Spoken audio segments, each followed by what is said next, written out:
वो बड़ा offensively play कर रही है।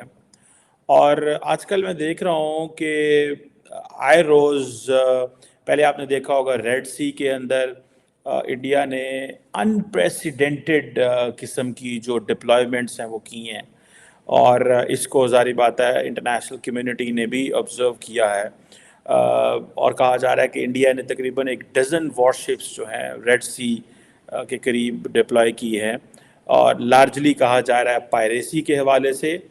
और ये भी कहा जा रहा है जी ये प्राइम मिनिस्टर नरेंद्र मोदी का विज़न है, लेकिन टेक्निकली इसको मल्टीपल पर्पसेस के लिए यूज़ किया जा रहा था। वन, एक तो इसलिए कि इंडिया की जो सप्लाई चेन है एनर्जी रूट की उसको मेंटेन किया जा सके। सेकंड इम्पॉर्टेंट चीज़ है कि जो इस खित्ते के अंदर इंटरनेशनल वाटर्स के अंदर जो कामयाबियां हों या जो एक्शंस किए जाएं उसको लिंक कर दे प्राइम मिनिस्टर मोदी की जो है वो पॉलिटिक्स के साथ, कि ये प्राइम मिनिस्टर मोदी का विजन है। फॉर एग्जांपल मुझे ये पता चला है, मैंने थोड़ा सा इसको डिग आउट करने की कोशिश की तो पता चला कि इंडियन नेवी जो है उसने कोई 3300 केजी नारकोटिक्स जो है एक इरानियन बोर्ड से जो है वो पकड़ी, जिसमें तकरीबन 5 इरानियन नेशनल से गुजरात की कोस्ट के साथ हैं, क्योंकि एनसीबी ने एक बड़ी खेप ड्रग्स की बरामद की है। सर, कितनी किलोग्राम ये ड्रग्स है और इसकी क्या कॉस्ट है और कैसे ये नेटवर्क इतना बड़ा नेक्सस जो पकड़ में आया?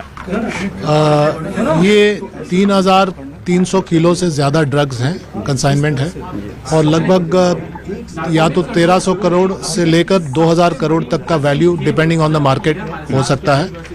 तो ये 2000 करोड़ का जो कंसाइनमेंट है ये अपने आप में एक बड़ा वैल्यू रखता है, लेकिन जो सबसे महत्वपूर्ण बात है, सिग्निफिकेंट बात है, वो ये कि ये क्वांटिटी वाइज सबसे बड़ा सीजर है।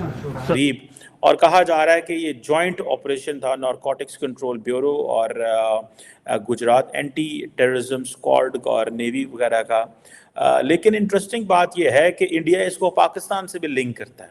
ईरान से तो करता ही करता है, लेकिन पाकिस्तान से लिंक करता है। अब पाकिस्तान जो है वो सारा टाइम सफाइयाँ देता रहता है, नहीं जी हम ऐसे हैं तो हम वैसे हैं। इंडिया सारा टाइम ऑफेंसिव लगा रहता है।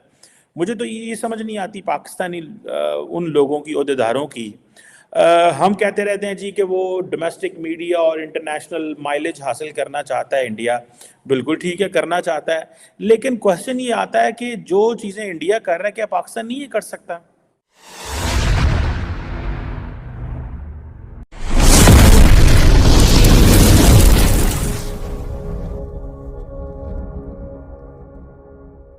सर, और मैरीटाइम रूट में तो सबसे बड़ा सीजर है।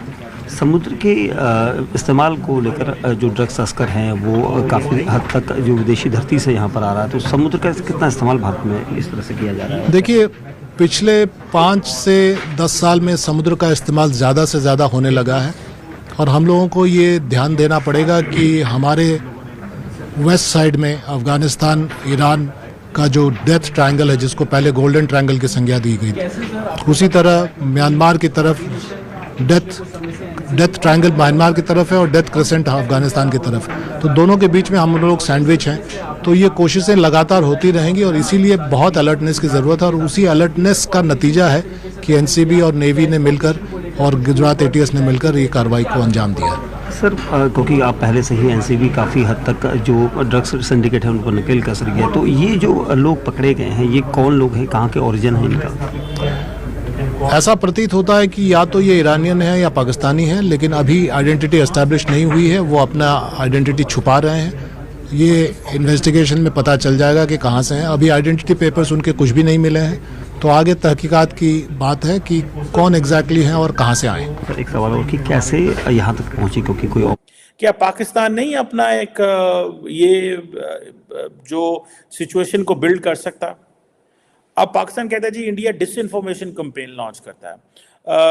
अब क्वेश्चन ये है कि आपने पिछले कुछ अरसे से देखा, जैसे मैंने पहले बात की कि इंडियन नेवी ने अनप्रेसिडेंटेड किस्म की डिप्लॉयमेंट्स की हुई हैं, और ये गल्फ ऑफ ईडन हो, वेस्टर्न अरेबियन सी हो, और ये पर्टिकुलरली जैसे मैंने आपको बताया कि ये लार्जली अपनी जो एनर्जी सप्लाई चेन है उसको मॉनिटर करने के लिए, क्योंकि इंडिया की जो ट्रेड है that passes through the Red Sea, it's about $200 billion की ट्रेड है उनकी। Thank you for watching. Please subscribe, like and share and press the bell icon.